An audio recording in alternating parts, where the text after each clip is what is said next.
Aren't you? We're fucking killing it. Yeah, send that. You got it. Am I on? Yeah, you're right, man. Go. Oh, okay. We're hot. Coming to you guys live from the Dragon's Lair in Kalispell, Montana. This is Behind the Flame. Today's guest is 4 times Forbes featured entrepreneur, CEO of Nutrition Solutions, and U.S. Navy veteran, Chris Cavallini. Here's your host, John Bartolo. Hello, everybody. I am really excited about this guest. I'm going to give you a little background. Chris and I have been friends now for a few years. We met and talked in depth a couple Olympias ago, so we had the opportunity to kind of spend some time and chat. And getting close with him, I realized that Chris was from my neck of the woods back home in Boston, and we shared the same roots and we shared the same ties and kind of had similar backgrounds. And for those of you paying attention on YouTube and watching now, you can find Chris at Chris Cavallini and at Nutrition Solutions. To everybody coming in on the YouTube, please check him out, check the company out. He's a really tremendous entrepreneur, a Navy guy originally, and a fitness enthusiast, and he's friends with many in my circle, and I'm really blessed to call him a friend the last couple of years. We ran into each other even as recently as the last Olympia and chatted for quite a bit, and we've talk over time, so I'm really excited to have an entrepreneur with his background, with his linkage. So I'm excited, and I'm going to dive right in as I always do here on the podcast Behind the Flame, but I want to take a minute to thank everybody in the room. I want to thank Austin Web Designs. I want to thank D. Mitchell Designs. I want to thank Sam Scummins. Yeah, I do have some housekeeping things after John's done with this part. We're doing a I'll throw giveaway it back to as you. usual. Sorry. I want to thank everybody. I want to thank Melinda and Jason Sanju for paying the bills. And this is Behind the Flame. I know Chris is very tight with many mutual friends, and we'll get into some of that and some of the training and everything else. Sam, you want to button up housekeeping before I throw the first question? Yep, like John said earlier, make sure you guys, during the episode, if you want to check out Chris's social media feeds, at Chris Cavallini on Instagram and at Nutrition Solutions. We are going to be doing a giveaway as usual on this episode, folks. To enter the giveaway, head over to Chris's page at Chris Cavallini on Instagram. His latest post, like that post, tag a friend, head over to Falcor's page, like our latest post, tag a friend, let them know what's going on here today. And we're going to be giving away 1 week of conf meals and a swag pack on behalf of Nutrition Solutions. So thank you, Chris, for that, as well as a Falcor swag pack and some parts we're going to toss in there for you from Falcor. So that will be drawn this afternoon by Austin and I live on our Instagram page after the show has taken place. Very generous. What's what's a week worth of meals run? What's the retail on that, Chris? The one that we're going to be sending out is about $175. So about $175 value, guys, and it'll get you points in the right direction, and we're going to get into all that. So I'm going to throw it to Chris. Here's the thing. I want to hear, Chris, how you got here. Forbes entrepreneur. I see you out there with the WWE guys training. I see you out there pushing the limits. I've even seen some gun stuff in there. Take me all the way back to Chris in Massachusetts and kind of how you got to where you are now with Nutrition Solutions.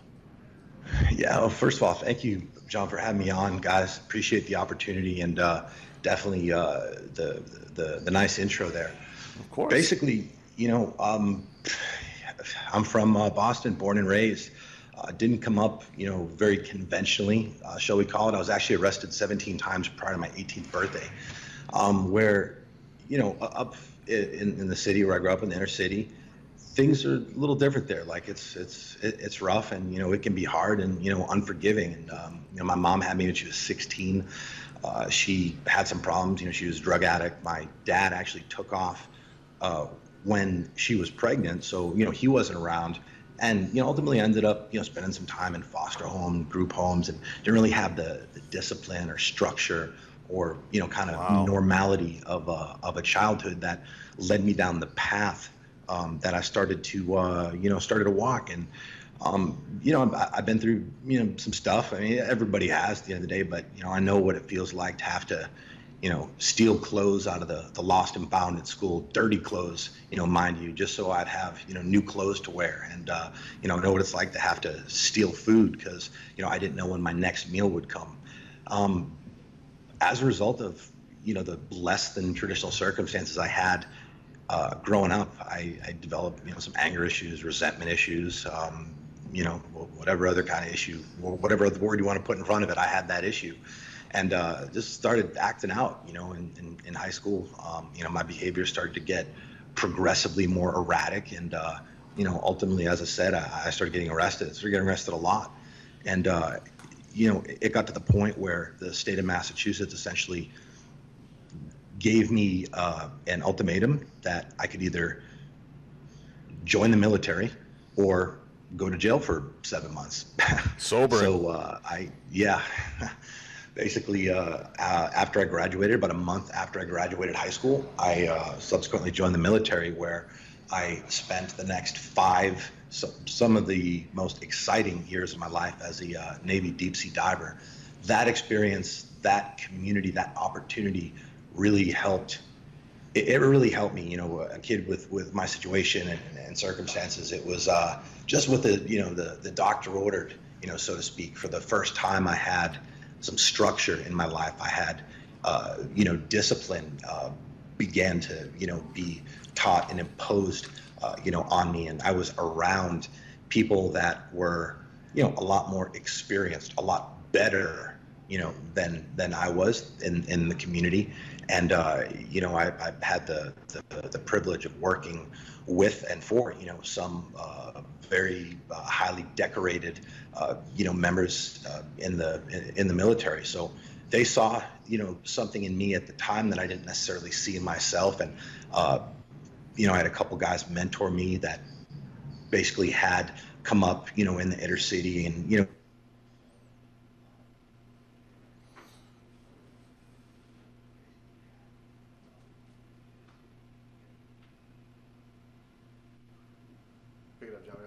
Did we lose him? We lost him. We lost a brief connection.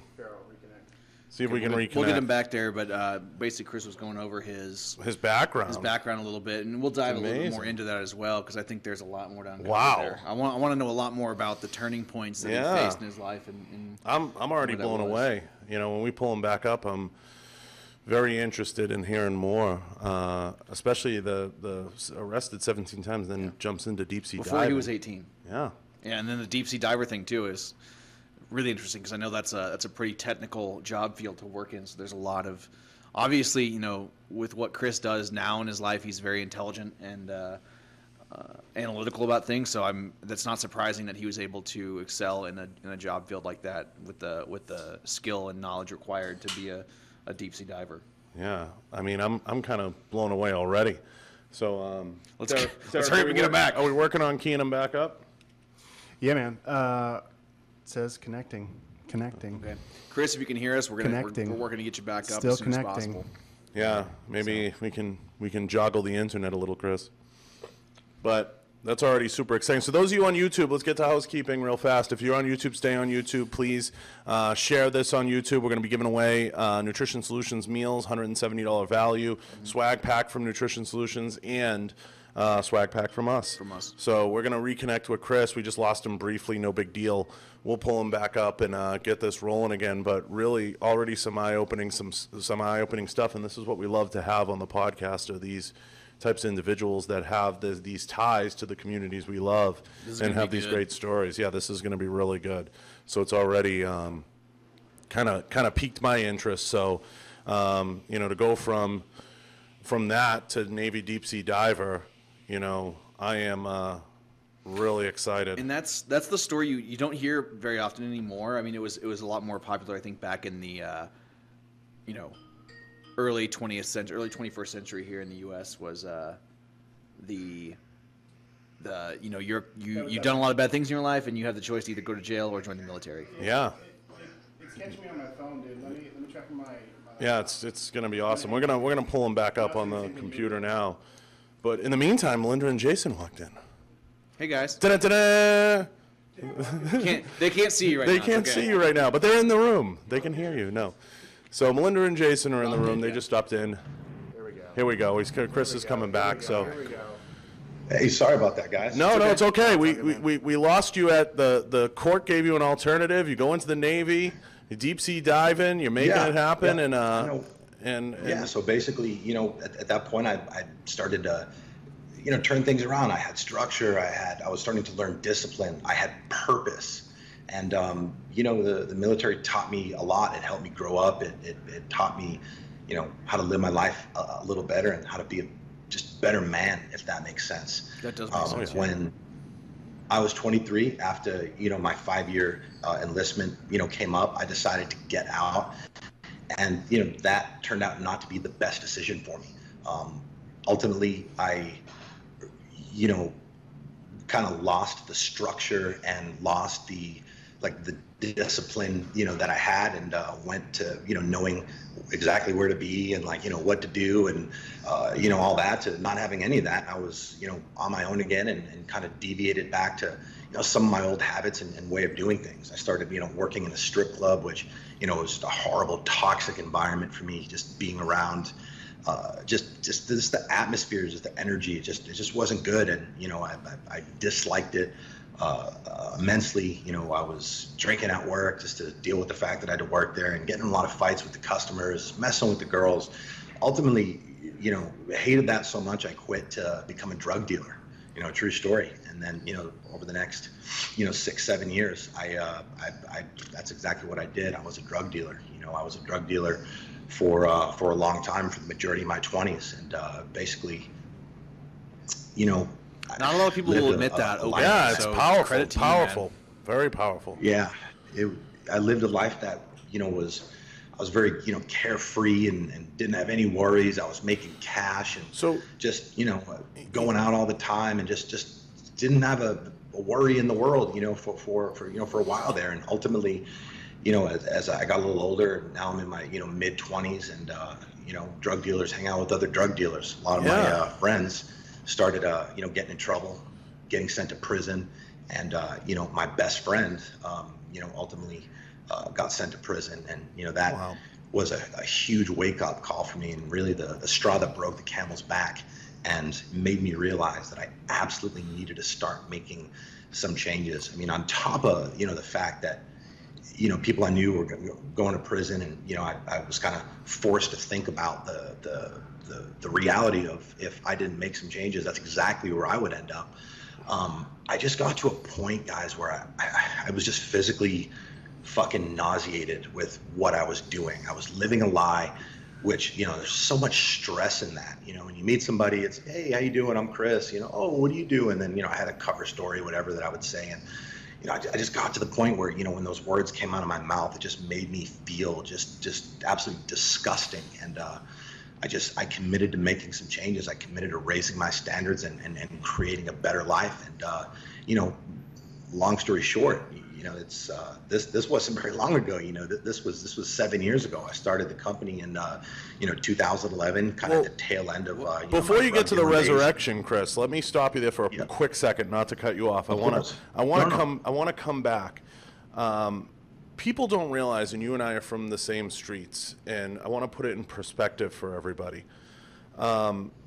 Boston isn't always what you see in the movies and depiction and everything else. It's one of those cities that I call it, the neighborhoods rule it. You have, just to put people in the mindset of where Chris and I kind of came from, I grew up in East Boston. I'm very open about that and candid about it. You have East Boston, Revere, Somerville, Saugus, you have Southie, Charlestown.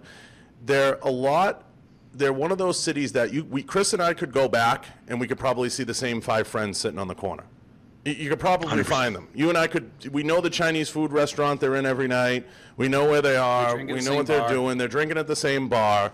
It's one of those. Talking about the same shit. Talking about the same shit. Hanging out with the same girls. Hanging out with the same girls. I love my city. It's not a secret. Love it. And I know Chris shares a passion for it too. But it's one of those cities that swallows you whole. And if you're not careful, and if you're a dreamer, there's a lot of people around you that, it'll swallow a lot of your dreams. I was fortunate to go to a private school in East Boston. I had some opportunity. I had a good family behind me at the time, and I was able to kind of take chances in life. And, I got to just kind of, I can understand completely where you're coming from, falling into the traps and doing what you got to do to get by and having that tough upbringing. So I want to just take a second to relate to Chris and understand those neighborhoods and those streets and the way that you grow up. Sometimes it's all you know. The people around you, it's all you know. and you're trying to dig out of sludge, literally, in more ways than one. You're in the mud, so to speak, and it's very heady. You know, we all had those friends growing up. It's like, as big as it's going to get for them is going to working at Massport or going to work at the airport, or like, that's like, I made it. Union. You know, getting in the union. That's like, hey, you know, I work at the pipe fitters, and there's nothing wrong with that. But that's like, you know, that's where that's kind of, it's very tough to grow up in those neighborhoods that way and have big dreams or try to make things happen, because everybody's like, oh, you know, I can go here and work at the union. I can go do this.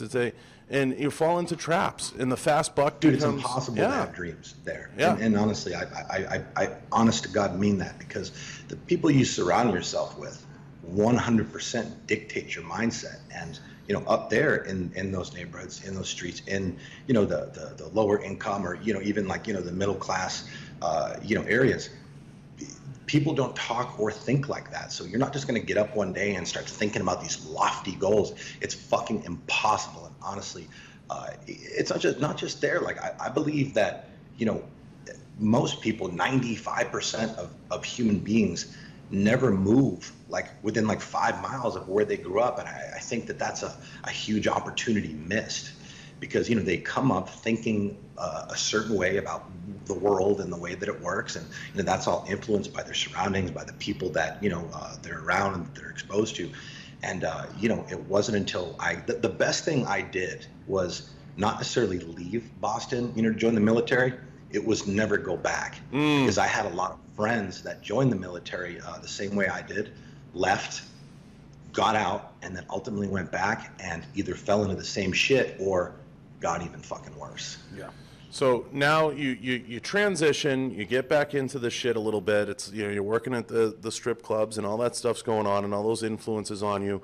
Before you get to Nutrition Solutions, what's the, you know, because your story is so much like a mutual friend of ours, Mel Chauncey's, it's not even funny. Where does the transition occur? So John, we lost him again. Oh, It's just so we're getting segments, and then we're losing them. Yeah. But still, another powerful segment, and we'll try to get Chris back on the Skype real fast, and I'm going to let him, you know, kind of go at it. But you know, it is crazy. It sounds like a movie. Yeah, no, and It's not, and that's not a hit on him. It's just like the story is like overcoming a significant, you know, adversity. yeah, and a lot of people, you know, there's this glamorization, I call it, of Boston and of where we grew up, and it's something that's very special to me and kind of how we grew up. Well, so they see The Departed, they see They see all the those- town, they see Good Will Hunting, and there's a lot in those. I always say this, in my neighborhood, you're gonna get hit in the mouth. Old beefs die hard. Everybody's still talking about how a family that crossed them 20 years ago or X, Y, and Z happened. It's just everybody knows everybody. Everyone knows everyone's family. Everybody knows the names. You know, I know where I grew up, I meant it. I could go back today, and I could probably tell you where my friends from high school are hanging out on a Friday night. I could probably tell you what they're doing on a Saturday night. I could probably tell you what their next 10 years look like. And I'm not, again, to put it in perspective,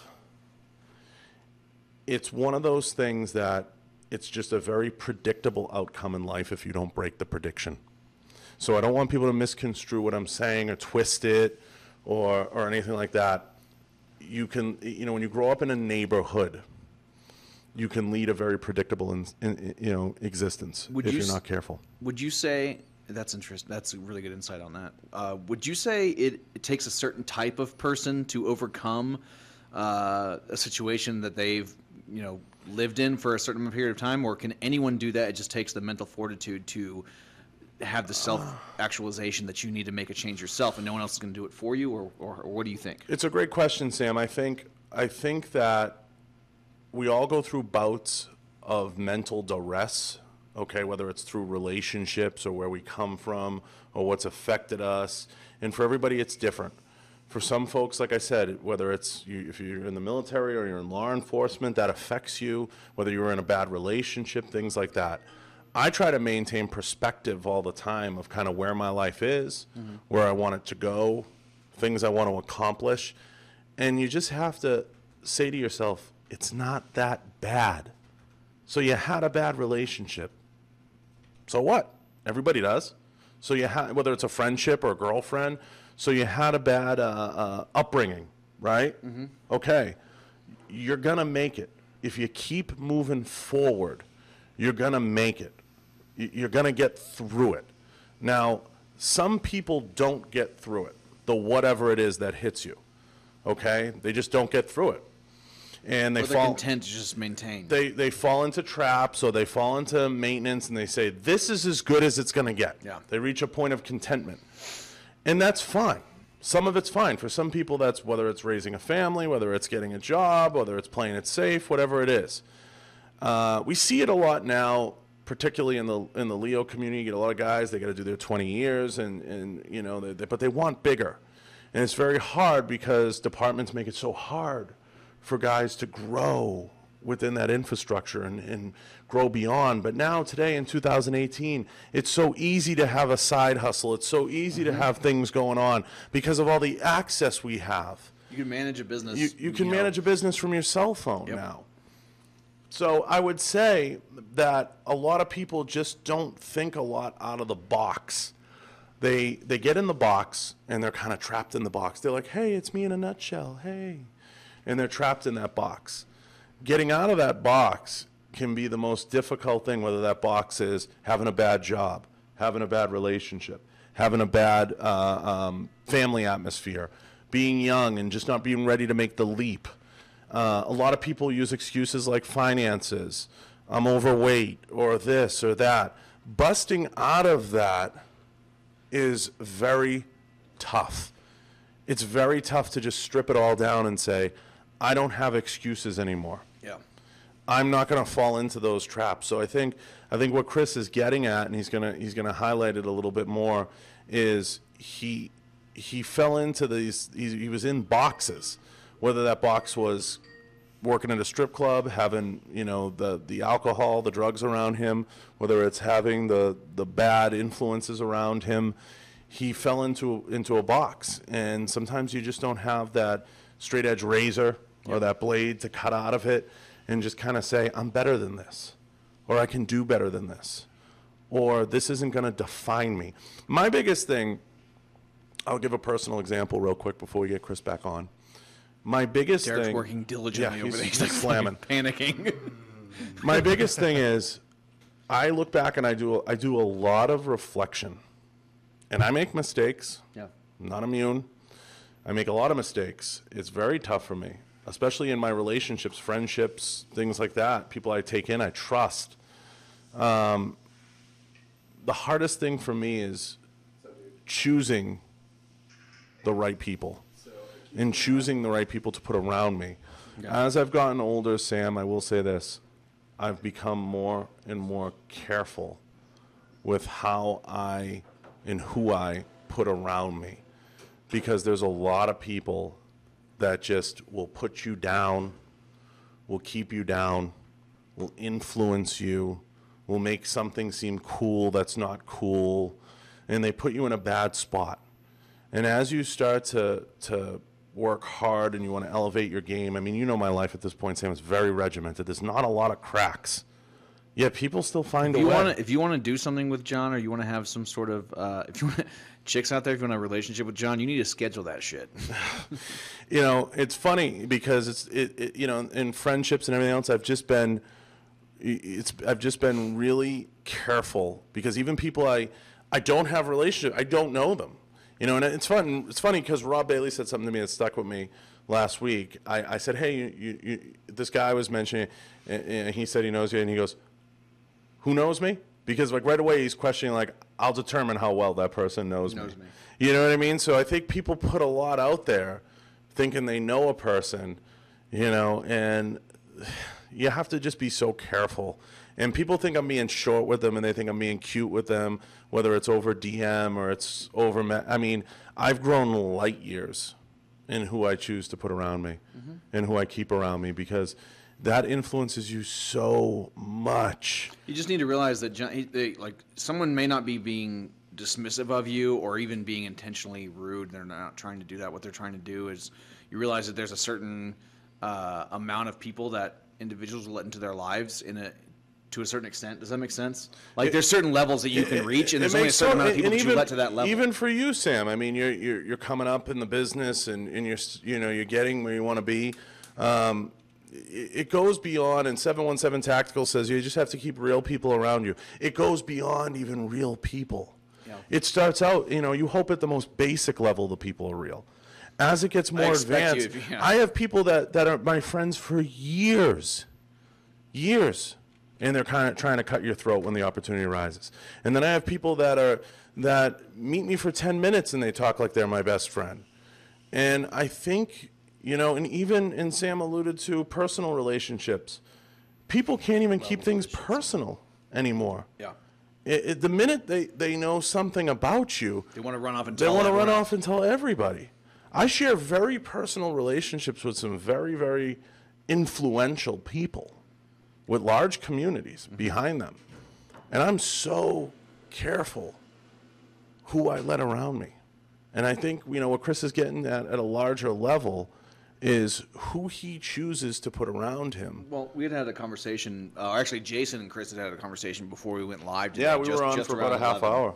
Yeah. And Chris brought up something interesting, and it's something that I think every company experiences, and that's personnel issues. Mm-hmm. And it's not like turnaround so much as keeping and retaining the right skilled people in the right positions, and you can actually reduce the amount of overhead you have with the people that you're employing by increasing the amount of quality. Yeah. And he says he has a really extensive vetting process and a very extensive interviewing process to ensure that the person that he's bringing into a certain position is the exact right person for that. And he said that he's actually mitigated his personnel issues by putting that system in place, which is really interesting because everyone has those issues, so everyone can learn something. I used to wonder why people had two phones years ago. Mm-hmm. And I used to wonder why people were so hesitant to give out their phone number. And I have a lot of certain phone numbers, and it's just who you put around you is everything. And we have Chris back on, and we were getting into who we put around us and how that influences us and bogs us down and brings us to a certain place in life. And Chris, I want you to kind of elaborate, because we were touching on some points while you were off air about you were just in that dark place and who you put around you really affected you. Yeah, that's true, man. And the thing is, like, when you're going through it, it's not like you're like, all right, things suck right now, I can't get ahead, my life is shit. It's because the people around me. I think a lot of times people don't realize the impact or the energy, the negative energy that the people around them, which oftentimes are their closest friends and fucking family members. I don't think they understand and really appreciate how profoundly that can impact their life in a negative way. I know I didn't. I did it until it was no longer there. And, like looking back, like, hindsight is 20/20. But then when it happens so many times and you have that perspective, it's like, wow, like as soon as I cut this person out of my life, like I went from here to fucking here. Like imagine that. So like now, like I'm at a point where like, dude, I'm looking to like fucking cut people out of my life. The more people like I cut out of my life, like it seems like the further along I go. And I'm obviously being funny when I say that, but as I said, the people you surround yourself with 100% dictate your mindset. They dictate your future, and ultimately they're gonna do one of two things. They're gonna help you move forward, or they're gonna drag you back and essentially suck the life right out of you. So you got to be mindful of that. And a lot of times, the people who are most guilty of that are your oldest friends and, your family members. Chris, when life stops adding up, start subtracting, right? Yeah.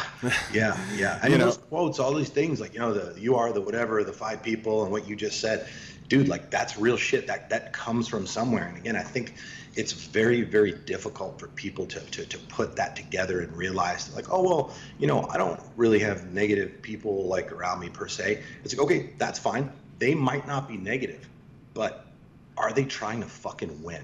Are they trying to get better? Are they someone who's Are they self-starters? Are they climbers? Dude, exactly. Because if they're not, they don't need to be in your fucking life. The reality of it is, if you're someone who wants to live like a good life, if you want to move forward, if you want the very, very best of what this world has to offer, and you want to, create opportunities to where you can create a better life for yourself, your family, and the people you care about, like, you need to start asking yourself those questions and start looking at the people around you and just basically identify, like, okay, is this person adding to or taking away from my personal and professional development? And if you're unwilling to have an uncomfortable conversation or cut someone out, later down the road, you can look forward to having other uncomfortable conversations, with your significant other, with your kids, with the people that you're responsible for. And you can essentially say, hey, listen, I'm not able to provide you the life that you deserve. I'm not able to, to take care of you the way that I should, because I wasn't willing to have this uncomfortable conversation with this person. I wasn't willing to cut them out of my life. And, to me, I think the choices should be pretty clear at that fucking point. Yeah. And, when you're growing, you're working, putting in the work and trying to do the things that, that are needing to be done to create that better life, you're gonna start to see people fucking fall back anyway. Like, you're gonna lose people that are close to you, people that in theory should support you, should encourage you, should push you, should be inspired by the fact that you're moving forward, that you're creating a better life. You would fucking think that those people would be your biggest cheerleaders, but as a lot of us have seen and will see, that's not ever the case now, is it? It's amazing. I've said it many, many times. If you're going to get ahead, you're going to leave people behind. It's one of the quotes I say all the time. If you're going to get ahead, you're going to leave some people behind. And sometimes it's by choice, and sometimes it's not by choice. Sometimes it's just a part of the process. Now, you have... So when that does happen, let's just really quick touch on that, John. I think too many people, like, when they're growing, they're getting better, and then they start to experience or feel that, like, resentment or that hostility from these people, and they let it bother them. They, it brings them down. They're like, well, what the fuck? Dude, that is the opposite of what you want to do, okay? Deploying energy towards that is a complete waste of fucking time. It's a complete waste of energy. I agree. And honestly, all it's going to do is slow you down. Instead, you need to adjust your perspective, understand that if you do have people that, that you were once close to, if they are, developing these feelings of resentment, if they're not supporting you, if they're trying to tear you fucking down, if they're trying to talk you out of, chasing your fucking dreams, like, look at that as validation that you are in fact on the right path. Take that in, be grateful for that. The universe is just giving you that validation that what you're doing is you're on the right fucking track. So keep fucking going, and don't waste any energy trying to, like, change those people, because the best chance that you have of changing someone who acts like that is by continuing to work hard, continuing to fucking win, and hopefully, ultimately, they'll take note of that and, possibly be inspired by the work that you put in and the results that you've got. Anything beyond that is a complete waste of your Chris, I fucking can't time and agree. energy. I can't agree more. I can't tell you the heat I took in the firearms business for trying to bridge the gap between the fitness community and the shooting community and bring take a people ton of in, heat and I for still that. take a ton of heat for that, because I'm trying to expose as many people as I can. A great shooter, he actually trained Keanu for the John Wick movies, Taron Butler, said to me once, he goes, I'm just trying to put guns in people's hands and let people know that firearms aren't, a bad thing, and they're not, you can use them and they can be a tool and they can be fun, and there's still a sport component to it, and, yada, yada, yada. And I'm trying to explain to people the community needs more support. It needs more love. Doesn't need to be all tactical guys doesn't and need to serious be, all the time. It doesn't need to always be. And then there's people out there like you with great stories that still have a background with ties to the community. You're still a part of the community. And you were a part of the community and still are. And, when I say that to people, some people are like, well, he's not Navy SEAL enough. He's not SWAT enough. And he's not kicking in doors. And he's not doing this. And I'm like, well, there's a lot of stories out there, and there's a lot of people out there that have a very, great story with ties to this community, and there's a lot of people we can bring into this community that can be sports. So I took so much heat, and still do, to Sam's point, for trying to open people's eyes. It's like, who are you trying to sell meals through to Nutrition Solutions? Are you trying to just sell them to bodybuilders, or are you trying to sell them to everybody? You know, Yeah. I'm over here trying to. I mean, bodybuilders represent a minority of, our clientele. I mean, our clientele legitimately, ranges everything from professional athletes that, you see on TV performing at the absolute highest level to women who are 160 pounds overweight. We're not trying to sell meals. We're trying to, educate, motivate, hold people accountable, and provide them the resources and tools that they need to improve on their quality of life. I mean, something that I'm very, very big on and say, often, I firmly believe that the quality of your life is heavily dictated by the quality of the foods that you're putting in your mouth. Most people will never understand how well their body is designed to, not just look. I mean, that is like the third or fourth, positive benefit of eating well, but how good their body's designed to feel and operate and perform. And if, you're putting shit in your body, you can pretty much expect to feel like shit all the time. And the really scary part about that, to be brutally honest here on the podcast, you don't even realize you're doing it. Yeah. It adjusts. You adjust. You feel like shit all the time. You don't even realize it. That becomes the fucking norm. The people around you are complaining about the same because they're eating like shit as well. And it's super sad, man. And ultimately, it gets to a point where you go to a fucking doctor and they tell you that you're now diabetic, or high blood pressure, high have cholesterol, some sort of heart condition. And at that fucking point, then your body can't handle it anymore, and you're forced to make it a fucking priority. Yeah. So real quick, before we get into the kind of the birth of Nutrition Solutions and kind of how that came to be, because I want to get there. We've already hit on so much powerful stuff. At what point do you have this, like, the light bulb goes off and Nutrition Solutions is born? Yeah, so that's an interesting question. Thank you for asking that. It was one of those things, man, where I was looking for a way out of my old life. I was trying to get out of the life that I was living before, and being a fucking drug dealer with no purpose, no dignity, no real path, and no goals. And I was looking for an outlet. I was looking for an opportunity, and something came up. And I basically grabbed the opportunity by the fucking throat, and I just haven't let go since. I mean, what it was when I started it, was essentially me and 10 friends of mine that I was I went to a local catering company that did catering events and such, and I basically had them make X amount of meals, for me and my customers, which again were my friends at the time.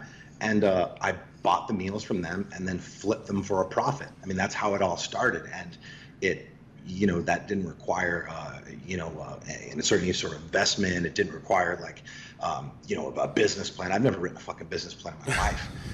You know what I mean? And oh yeah. I didn't have any money. At the time, I was a drug dealer. I was not a very good one, obviously, because I was blowing all the money that I was making. So it started like that, and at that time, I had committed to self-improvement. I committed to self-education, and I literally was spending a lot of time reading, watching YouTube videos, just researching anything and everything I could that I felt could make me better. And started just developing a new way of thinking, developing a new perspective, and strengthening my mindset. Just started taking action to grow, get better. And dude, it was hard. Don't get me wrong. I mean, it still is fucking hard. It's supposed to be hard. Life is fucking hard.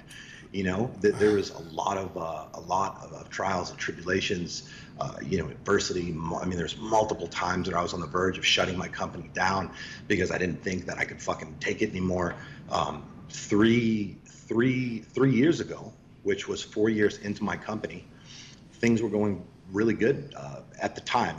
Obviously we're in a much better place now, but I was feeling pretty good about what was happening. Our business had started to, take off to, again, my standards at that point, which were a lot lower than they are now. And I was in what I perceived to be a good place. And, one day I came home from work and I had 2 detectives waiting for me outside my front door. And they arrested me, took me to jail, and I was eventually brought up on charges for crimes that I'd committed 3 years prior. So think about that for a second. So was that a pretty pivotal moment in terms of your drive and determination to succeed, or was that kind of a low point for you, or what?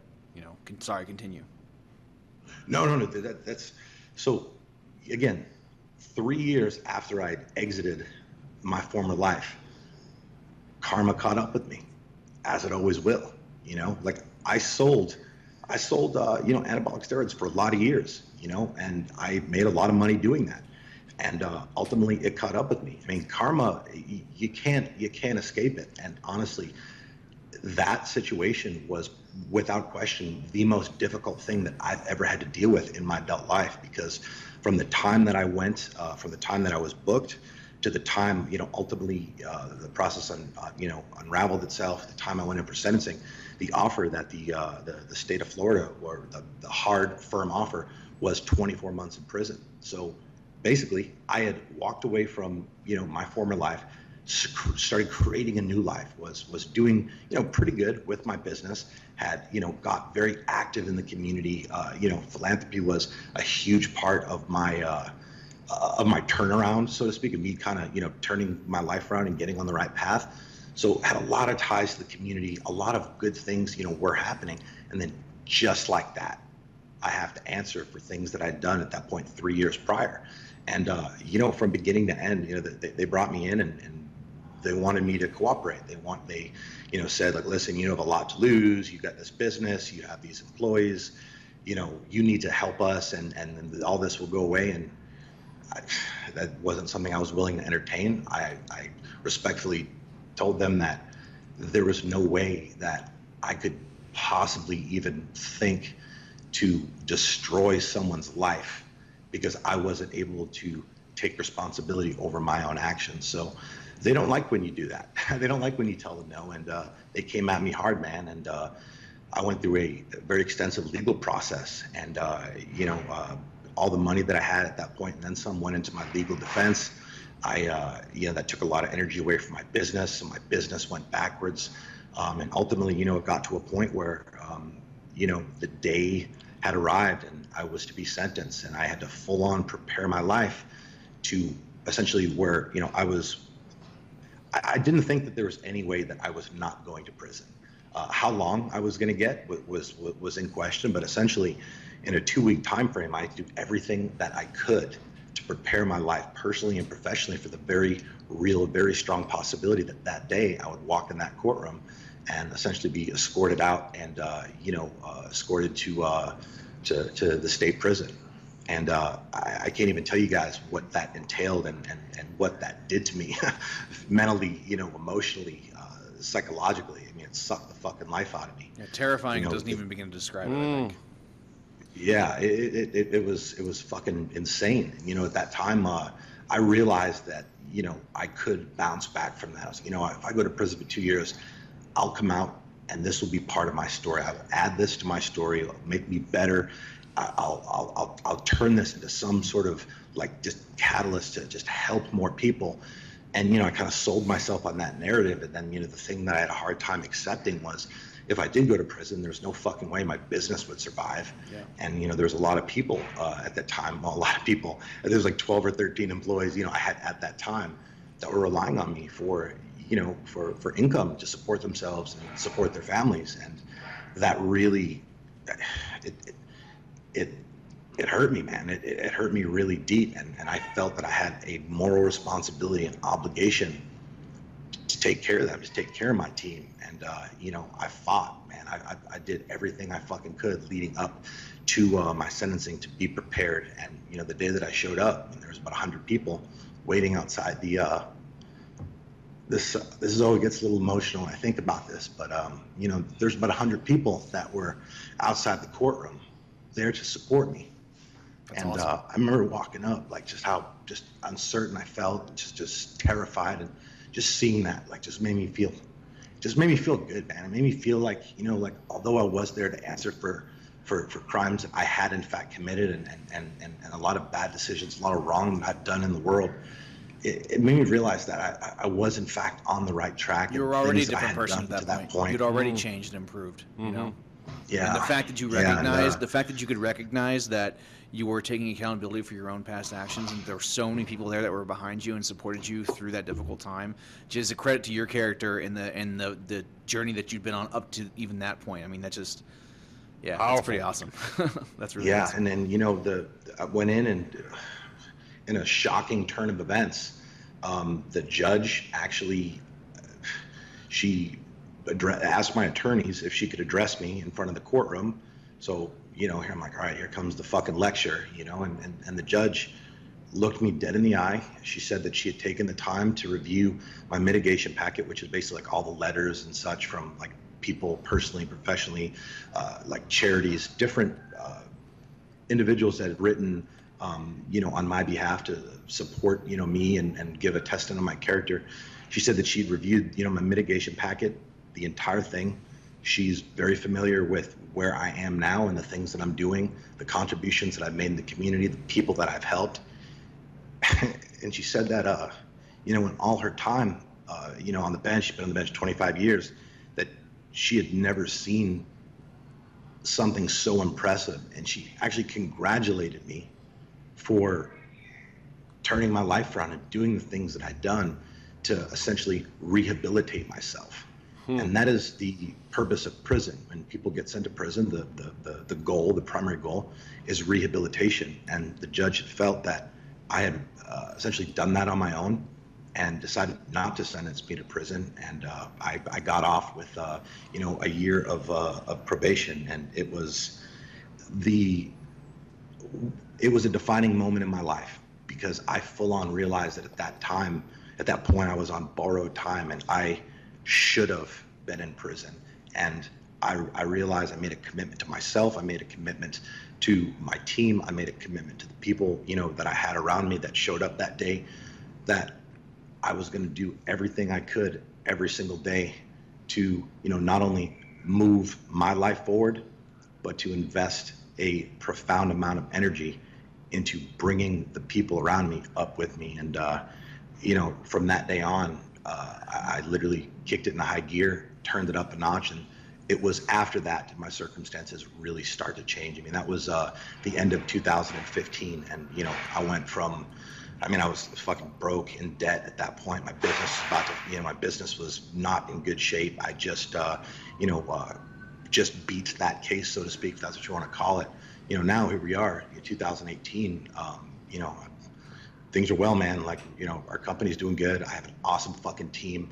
I've had the privilege of, you mentioned at the beginning of this interview, I've, in the last 8 months, I've had the privilege of being featured in Forbes magazine 4 times. I actually got a call from them yesterday. I'm doing another interview with them tomorrow. So, like, things are good, man. And just trying to put in the work and stay the course to continue to get better. Amazing. That's incredible. It's incredible. Your story, it's so much to take in, and I hope everybody who listens, sees that, redemption comes in all forms, and it comes in all shapes and sizes, and sometimes you don't have to be thrown in front of a judge. Sometimes it's a moment, it's a low, it's different. Your story, it's funny, we share a mutual friend, and in your story, it's not the same, but there's that similar light bulb moment. Is like Mel? Mel Chauncey's, yeah. And Mel's someone, of course, I'd love to have on in time. But yeah, Mel, step your game up, man. Call John. We got to get you on the show. Yeah, bud. I'm gonna send Mel the link to this for sure. Right on. And for those of you that don't follow Mel Chauncey, check him out. Great story, former Hell's Angel, awesome stuff. But awesome human being. Even better human, yeah. Yeah. So. How do I follow that up? But I want to get into some other stuff, some fun stuff, and I'm so thankful you put your story out there. Thank you so much for sharing that. Yeah, man. That means I know. A lot to us here. It's the powerful. Viewers. Yeah. Wow. And I know we usually say that at the wrap, but holy shit. So, who inspires you now? As you take a second. Yeah, I'm going to throw the link up here, man. And who inspires get you? some people Who to do listen. you look at, whether it's on IG or in life? Who inspires you? It's funny, man. Like, I don't think that my inspiration comes from traditional sources of what people might say, or when you ask the question, how they might answer. I mean, I'm inspired by some of the people that work here at my company. My second in command, Lee Anderson. This guy, he got out of prison 2.5 years ago, served 6 years in prison.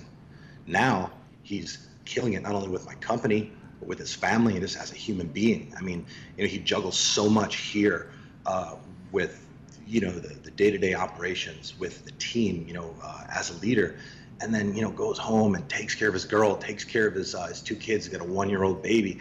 Like, to me, that's just like holy shit, man. Like, that's a lot of fucking energy. Like, and just being able to have that dichotomy and like allocate like the energy at the absolute highest level and maintain consistently high standards with, every area, that's just a lot, man. I pull inspiration from the things that are around me. I pull inspiration from people that, that I see, that I have the ability to interact with, that I have the ability to, a lot of these people I work with that come from some very fucked up circumstances that have, been through hardship, experienced things either, comparable to what I have or even worse, but decided instead of, using the narrative that, oh, because I went through all this shit, then, I'll never be able to do this, or I'll never be able to do that. They took responsibility over their past. They, committed to a better future, and now they're like putting in the fucking work to essentially move themselves forward. And I just think that that's so admirable. There's an organization that I do some stuff with, that basically it's with underprivileged kids, and some of these kids actually with this particular organization, they're all 17, 18 years old, high school students. All of them actually dropped out of high school, working, getting their GEDs. Some of these kids, I mean, life has literally chewed them up, fucking spit them out. I mean, their own parents have abandoned them. They've been through just the absolute worst possible situations that you can ever imagine. Yet they still are maintaining a positive outlook. They're still working hard to get their education. They're committed to getting their GED, and they're doing the things that they need to do to create a better life for themselves, and namely fitness. A lot of the people, one of the things that we talk about a lot, an outlet for them to let out aggression, to work on developing confidence, building confidence, just overall feeling better about themselves, is just by going to the gym, by working out, and like eating good. And a lot of them have picked up on that. And despite the fact that all these these people live, the majority of them are homeless, man. They're living in shelters, and they rely on like public transportation. But some of these kids, man, they're getting on the fucking bus, taking a bus to another bus that takes them half a mile to the gym, and then going and getting the workout in, and then doing the same to get back home. And there's this one kid, a couple months ago, we were having a little conversation, and one of the questions that were asked is, what is something that you can do that makes you feel good about yourself? And this kid, his answer was so beautiful and perfect. It literally like brought a tear to my eye when I heard him do it. And again, a guy, 17-year-old kid that his parents left him for fucking dead. He's been living on his own for a lot of years, and just has had it pretty rough. He said that he's like, I have respect for myself when I go and work out and eat healthy, even when I don't feel like it. And that, for me, I mean, it gives me goosebumps just thinking about it, because it's so simple, so true. But if an individual with this kid's circumstances, if he's up on that and he feels that way, and he has that belief in himself, it really, it's asked the question, I mean, like, well, what's everyone else's excuse? So you want to know where I get inspiration from? I mean, it's from kids like that. Wow. So much. So another kind of rapid fire question for you. What are your passions other than fitness? I know the fitness is a given. I know you're a highly motivated guy. What else are you passionate about that kind of when you leave work? And, like I know with Tony, he goes to the movies all the time. He loves movies. He loves stuff like that. He's very high energy. What do you enjoy? Yeah, so honestly, man, I spend a lot of time on, self-education. I read a lot. Mostly do audiobooks. Now this is the way my schedule's set up. But besides fitness, like honestly, this is gonna sound so fucking corny and so cliche, but I truly enjoy like helping other people. And what I mean by that is this: I'm not ignorant to the fact that like I have somewhat of a compelling story, right? Like where I went from where I am now, and although like I don't really feel that I've done, much or even scratched the surface of what I'm capable of. I realize that that's not traditional, not conventional. And through my experience and through, the adversity that I've been able to overcome, I've learned a lot. I've learned not so much like, what to do, but moreover, like what not to do. And I honestly enjoy like coaching up other people. I enjoy, using, my platforms. I'm a speaker. I travel all over the country and, talk to, whether we're talking about homeless children to, executive CEOs. Like I love just putting out I love sharing the information that I've learned, that I've accrued through, through my journey. And honestly, like at the end of the day, for me, there's nothing more fulfilling than, and I get like a dozen, messages a day, on Instagram from people that say that, either, they saw me talk or they did a post or something I said, on my stories, that it affected them in such a way, impacted them in such a way where, they took action. And because they took, that action, they are now in a better place. To me, that's fulfillment, man. And honestly, like to this point in my life, just being completely honest, I believe and feel as if I've done more things that I'm not proud of than things that I am. And, by having the opportunity to kind of share my story and help other people, get back up and dust themselves off and, help them get it going again and move forward. I feel that gives me the ability and opportunity to begin to rectify, some of the things that I've done. And I've done a lot of shitty things, guys. The selling drugs. I mean, that's the shit that's the shit I got caught for. You know what I mean? Like I've done a lot of things that I'm not proud of. I should live my life a hell of a lot differently than I do now. And I just I see I feel like I have a gift where I'm able to see and assess, human potential. And because of my experience, because of my story, because of the person that I am, I feel that a lot of people are able to identify with me, and I'm relatable in a lot of ways. And that's a responsibility I take very seriously. And I try to use my influence to do as much good as possible, in the world. And, just make the world a fucking better place, man, one person at a time. Amazing. Amazing. I mean, it's just so much. You're giving us so much so much positive energy and so many good vibes. So, again, coming back to sharing mutual friends and training and intensity, your workouts are pretty intense and unconventional. You get out there and those videos, if you haven't checked Chris out at Chris Cavallini, I mean, you got to check these stories out. He's posting some stuff. I mean, you're literally outside the building sometimes. For those, I mean, it's inspiring because there's a lot of people out there that say, I don't have the time and I don't have the energy. I mean, you're out there with a fucking medicine ball, jumping on a pallet, scissor kicking a wall. I mean, I haven't seen stuff like that since Tony and some other guys out there now that are kind of coming up and following that same arc. But you're just using all kinds of unconventional methods to stay in shape, to get that HIIT training in, everything else.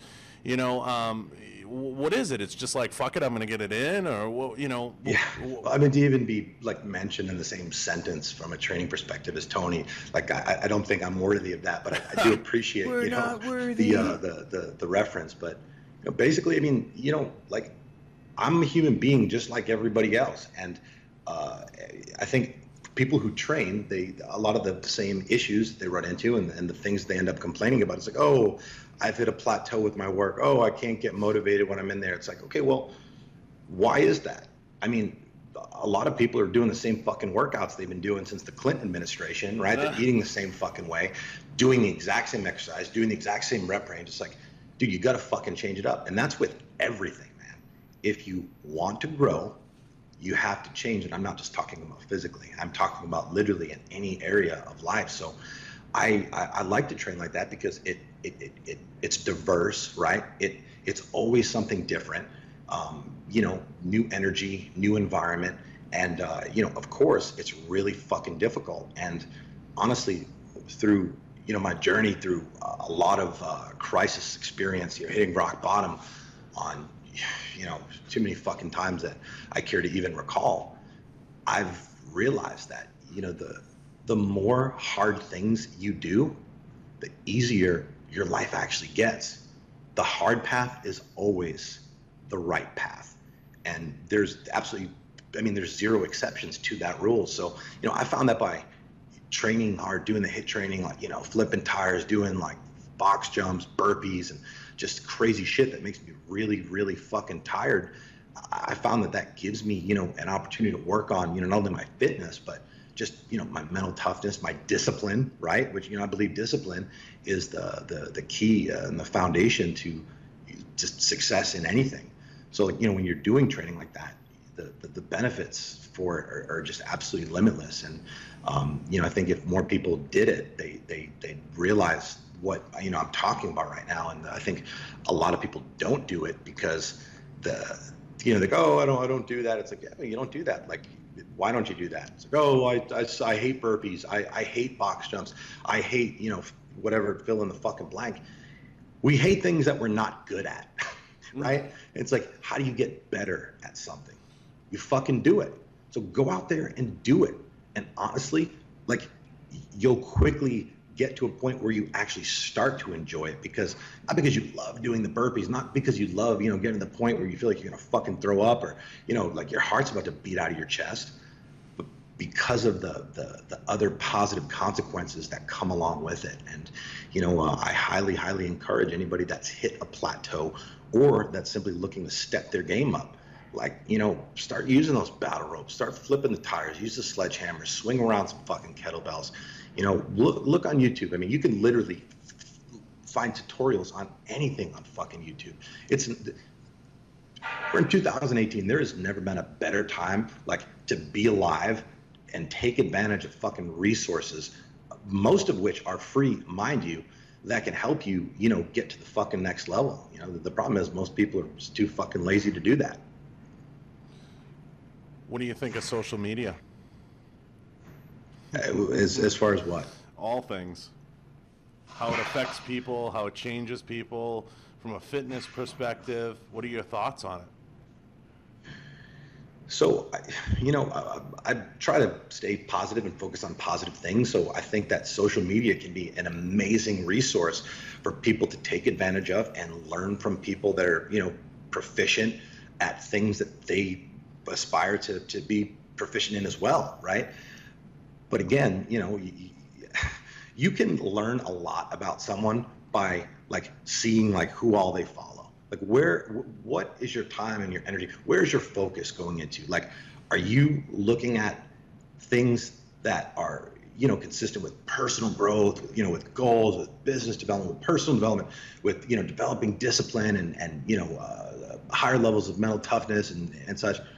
Or are you just fucking on there, like, looking at, like, tits and ass and, like, other, fucking bullshit entertainment stuff, and just putting that in your mind all day?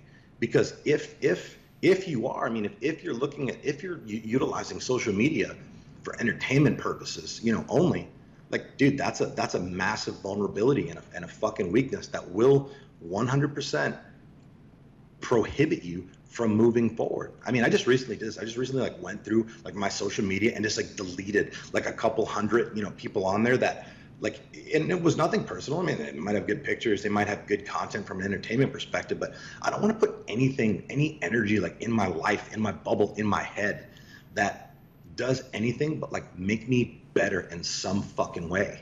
So, I think you need to look at that. Like, what are you spending your time doing? Everybody complains they don't have fucking time or can't figure out why they're not, getting ahead. Well, how are you spending your time? What type of things are you putting in your mind? Like, when you're on social media, like, what kind of content are you fucking consuming?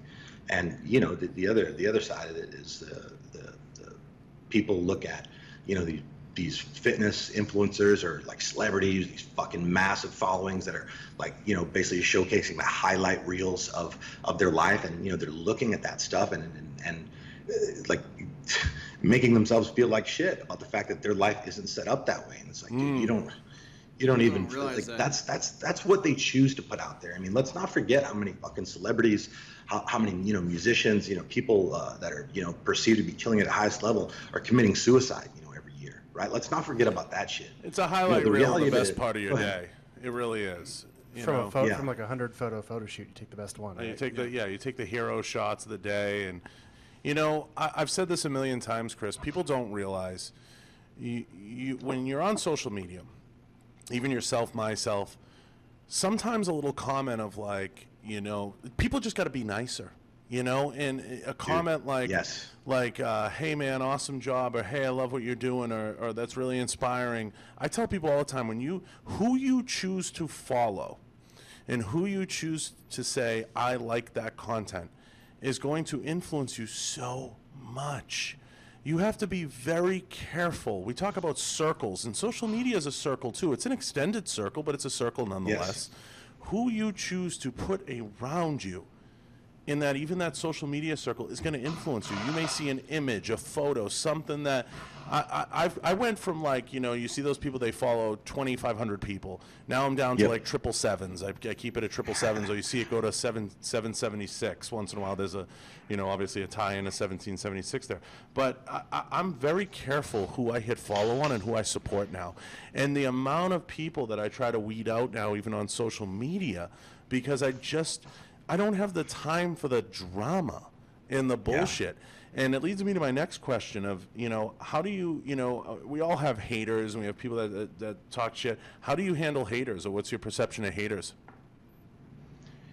So, when you start getting ahead and you start doing things and accomplishing things and then experiencing, taste of success in any capacity, I mean, it is always going to immediately like be surrounded with, what most people call haters or like negativity. I mean, that's super fucking normal. And I think too many people get caught up wondering like, why is this happening? They let it frustrate them and bum them out, and they let it take away from, the actual positive outcome that, that they're seeing with their life. Haters are always going to fucking be there, right? They're always going to be people that, looking in from the outside, that are going to be intimidated by the fact that you're moving forward and they're fucking not. And it is much easier for them to talk shit and try to, drag you down, pull you down, and make fucking excuses as to why you're, like, oh, well, they must have fucked this person over or stepped on this person or, whatever. Like, it's much easier for them to say those things to temporarily make themselves, feel good about themselves, which doesn't really work, by the way. But that's a lot easier of a thing to do than, to address the real fucking problem, to take personal responsibility and understand, what? Seeing this person get ahead has made me realize that I've become complacent. There are a lot of things I need to work on, and now I'm committed to doing that, right? Mm-hmm. The reality of it is, if you have people around you, whether it's your friends, whether it's your family, anybody in your extended or inside, circle, and they are meeting your, like, you want to accomplish this, you talk about doing this, and if they're giving you any sort of negative criticism or backhanded comment, dragging you down behind your back, like that right there is the universe telling you that they have a shitty character and that you need to exile them off your fucking island. Yeah, and, all right. Haters aren't going nowhere. Like, sorry, like they're just not. They're always going to be in the fucking game. And honestly, change your fucking perspective. If you don't have fucking haters now, dude, you ain't working hard enough. You better fucking turn it up and get after it and start doing things to produce some results to us. You like generate some haters' attention. And when that happens, then you know that you're on the right fucking path. So change of perspective. Like, if you have haters, good. Celebrate it. When understand that you're doing the right things, and you should fucking double down and do more of what you're doing, because obviously it's working. When you strip it down, Chris, and we're coming up on time, but when you strip it down and you look at it, and you start to get into that, why people hate, and you like you take someone like you who stripped off all the walls. It's almost intimidating when you tell your story because you've stripped everything down. You're like, this is who I am. I don't apologize for it. Here's what I've done. Here's who I am now. Deal with that. It's hard for haters to come forward and poke holes in that. What it turns into is, and I'm going to steal this from Rogan, what it turns into is the, why not me? Why does he have that? Why don't I have that? All the time. Why not me? And, I tell people, I've heard it in my industry, and we're in, different industries. Sam will tell you, I've heard it all about me. There's nothing I haven't heard. A lot of people like to hate on John because he's gotten to the position that he's in as CEO of a major firearms manufacturer that has a lot of visibility in the industry, and they consider him not enough, seasoned enough, or tactical enough, or doesn't have the right military law enforcement background, or all of it. Yeah, and it gets to the point where people attack you on every level. I've heard it all. I even on a meme once, someone said, I saw him at a party drinking or something. And Chris, it's true. And somebody underneath that, thank God, said, "That's cool. You got a meme." Said, "Yeah, I get memes all the time." Oh, John is a meme. Yeah. So somebody said underneath, they go, he doesn't drink, right? Like it just comes down to like the why not me? Why don't I have that? Why not me? Why don't I have this? Why don't I have that? And it's like you reach the point where I'm like, what would you like to talk about? Do you want to put out there my favorite drink, or what I wear to bed, or my underwear, or yes, let's talk about that. But you see what I'm saying? Like these haters, the motivation for them is they want to either have an "I gotcha" moment. I gotcha. See, I told you he ties his shoelaces like that. Told you. And it just it's exhausting. It's exhausting. I mean, as you can imagine, man, when I started to, my company started to take off, like.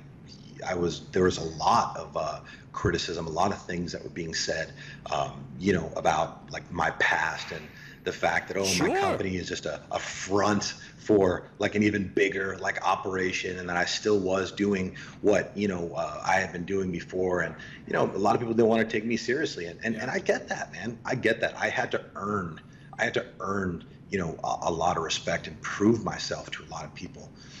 I think a lot of those people, they don't know that they're doing it. They don't see there to be an issue with what, that course of action. And I think it comes from, their parents, their friends, their network, and that's just kind of like their way of thinking. But, if there's anybody that's listening to this that, finds themselves ever like seeing other people get ahead or accomplish success, and, you experience feelings of resentment or start making, that, what you just said, John, like, oh, well, this guy must have had, like, dude, you got to stop.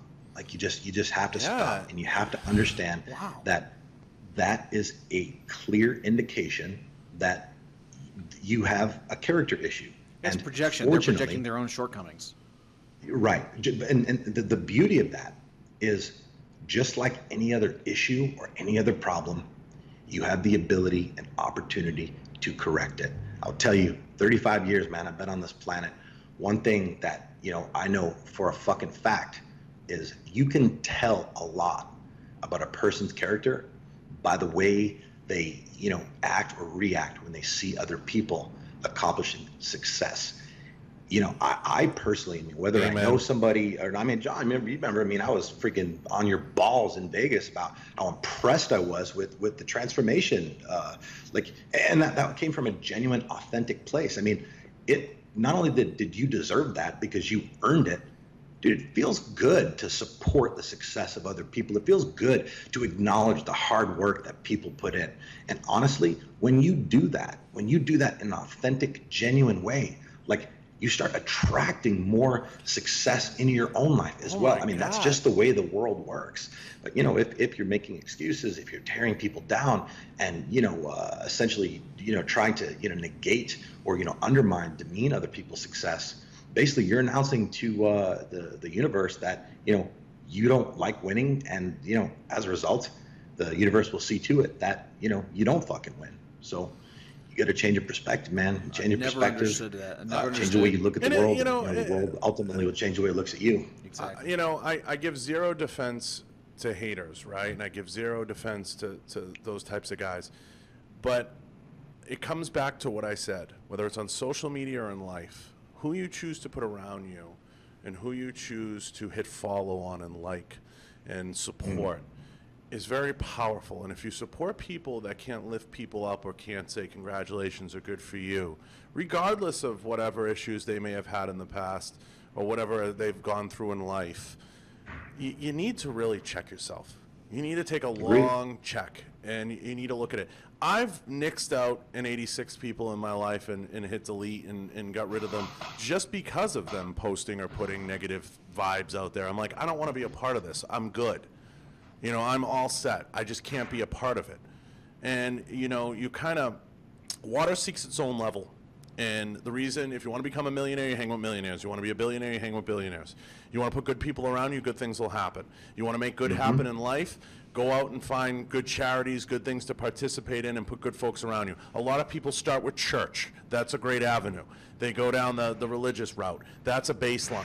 And I think that it just comes down to is, you know, once you strip away all the bullshit and you're willing to put 90%, I mean, there's some things that should be private. There's no doubt.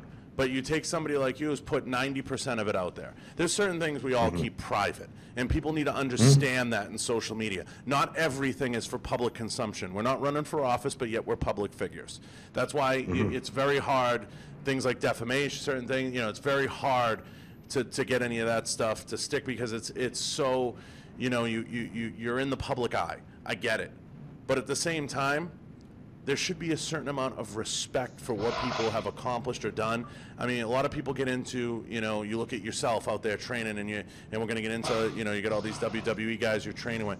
Look at the people that they put around them. I let my relationships at this point do the talking for the type of person I am and the person I want to be and who I choose to put around me and who my best friends are. Agreed. That should do all the talking in the world. And everybody you see me move and sit with and who I have out in this building and who I interact with, that should do all the talking. Well, you know, if such and such determines that he's a good guy, I should do that as well. And I just closed the book on that whole, I'm going to hate on him for the sake of hating on him. It's exhausting. It's exhausting. And then it takes the same amount of energy to apply into a productive, positive outlet that you can actually, like, you know, do that will ultimately help you move forward, help you accomplish success in your own life. It literally takes probably less energy even to do that. So it's really you know, inefficient, and it doesn't serve you. Not at all. So we're getting a little long. Yep. In this, but I want to kind of wrap on a couple things. Tell me about the WWE thing. We obviously, you know, I'm a WWE fan. I see you training with these guys, moving and sitting with these guys, and I don't want to ride someone else's hotness, but you've rubbed elbows with some pretty cool guys in that industry, and that's a lot of fun, and that's exciting. What's that like to be a part of that exciting industry? And I see the meals popping up with those guys, and I see a lot of things popping up. What's that like, and what's that industry like, and why do you love it? So I love it. To me, wrestling is a soap opera for men. I don't care. Women got fucking guiding light and this and that. I mean, that's for us. You know, what brought you to that industry, and you know, what's it like training with some of those guys? Honestly, you know, the law of attraction did, John. To be just perfectly honest, you know, I was a wrestling fan basically my entire life. As a kid, that, you know, I say was one of like 2 positive childhood memories, you know, I had. I've loved it as a kid, and, you know, continued to, you know, watch it in my teenage years, and, you know, ultimately into my adulthood. And, you know, it was one of those things when, you know, I started the company and moved to Tampa. A lot of the guys, you know, lived in Tampa, and I started just meeting these people, you know, like we're obviously into the same things, like into fitness, and just befriended a couple guys. Chris Jericho was you know, probably the first one that I really developed a good, you know, relationship with, and, you know, ultimately friendship with. And, you know, he was also our first client, you know, Nutrition Solutions' first like celebrity client. Yeah. And, you know, as our company grew and as my network grew, and, you know, as our branding and marketing and, you know, just the awareness of Nutrition Solutions and our mission grew, we just started picking up more and more, you know, people from WWE. I mean, we have, a shitload. I mean, dozens of, you know, the WWE guys and, you know, girls, and, you know, the athletes down at NXT, use our services. And, I have some, a lot of acquaintances there, a lot of, just business, contacts. And, then there's a ton of them that do business with our company that I've never spoken to. But I'm also, pretty close and have, great friendships with, several of the guys, Jinder Mahal, like Sheamus, Rey Mysterio, all really, really, really close personal friends of mine. And yeah, man, it is really cool because, as a kid, I remember being in the 8th grade watching Rey Mysterio on, TV, watching him, work and wrestle, and just be like, wow, like this guy, like, what an inspiration. I mean, he was a short guy, like I was a shorter kid. Yeah. So he was somebody that I really I was really into. And now, like, that's my boy. Like, we were FaceTiming last night when I was doing cardio. He's getting ready to come back, WWE in 6 days, man. And, we're going to bring it. He's going to show up. He's going to be in shape. He's going to go out there and he's going to fucking dominate. So badass. We got to get to a match. Man. It's badass. It's really cool just because of the personal ties from when I was a kid. And I'm not going to lie, man, like it's still like a little fanboy, in me, comes out, and it's all good, man. I enjoy it very much. And, the guys that I just mentioned are all just great fucking human beings. We share similar, similar like goals, and I've helped them a lot with their helping them develop their mindset and helping them kind of develop a little more structure and impose a little more discipline. And I think it's worked out on a mutually beneficial level as far as what I've done for them on a personal level and what they've done for us as far as helping promote our company and advocating our business. So, obviously that's helped us out a lot. That's huge. So before I'll put you on the spot with a fun one before we get to closing questions, closing remarks. This may or may not win you some fans over there, or might rough you up with a few of them. Who's your favorite wrestler on the screen when they're wrestling, and who's your favorite? Who's even a better person off the screen? Whoa, man! I don't know if you should answer that question. Yeah, no, I'm happy to answer it. It's like you gotta give me one, Chris. Don't hide. So as a kid, it was Hulk Hogan. Okay, of course. I was in a group home, and at the time, my circumstances weren't great. I remember going around and being vocal, telling all the other kids that Hulk Hogan was going to come adopt me, and I actually believed it. And yeah, like he was the guy as a kid. Now, it's so different now because I appreciate just them as entertainers and athletes, and it's like you get the good guys and bad guys. The ones who do their job, man, and come in and if you're a bad guy, you should be out there getting booed. The fans should fucking hate you. Oh yeah, the heat. You're a bad guy. You're out there. The fans love you. You're not doing your job. But if I had to say one, jeez, I honestly, I can't answer that. You're hiding. You're hiding. But what I can easily answer who the best human being is, and honestly, not to be partial because they're my friends, but Jinder and Sheamus. Those guys, they're fucking amazing. They're humble. They're very grateful for their circumstances. They work very, very hard, and there's been a lot of situations where fans of theirs that have signed up, for our company, have shared testimonials of the success that they've seen, by using the Nutrition Solutions program, and sent an email or talked to one of our guys and said, I was inspired by, Jinder's transformation. I heard about the company through, Sheamus, and, I started with you guys and I lost 40 pounds. And, we've actually shared that information with those guys, and they've subsequently took the time to FaceTime these people, or one of our employees would call the client and be talking to him. Next thing you know, Sheamus, Jinder would grab the phone and be like, hey, and just just an awesome moment. And they're grateful for their fans. They're grateful for the people that support them and give them the opportunity to perform at the highest level and create the lives that they've worked so hard for. So and they've done a lot of stuff charitable and philanthropic things that don't tie into Nutrition Solutions at all, but yeah, those two definitely top-notch human beings, and Ray as well. Ray's done a lot of that same stuff. I surround myself with people who are cut from the same cloth, and that's probably why we're all kind of up on that side of things, and those type of philanthropic and charitable actions. Sure, absolutely. Well, you've said it. You've said a ton. You know, we've covered so much. We've been, what, an hour and 30 minutes, Derek, about that? Creeping up on that. Creeping up on that. You know, there's so much, Chris. I mean, we're killing it. There's so much here. I'd love to get you back on at some point. I know we toyed around with the idea of having some friends on. I'd love to have you out here. I'd love to get you out here, and I know, you know, we've been friends for a while. You followed me, and you've watched me walk into this deal here at Falcor, and some of the stuff going on. And I can't thank you enough for your support. You've always been a text message away. I appreciate that. I know now, and I know you know this, and we're going to laugh about it, what it means now to give someone your phone number, the real phone, you know? And have the ability to reach out to somebody and touch them.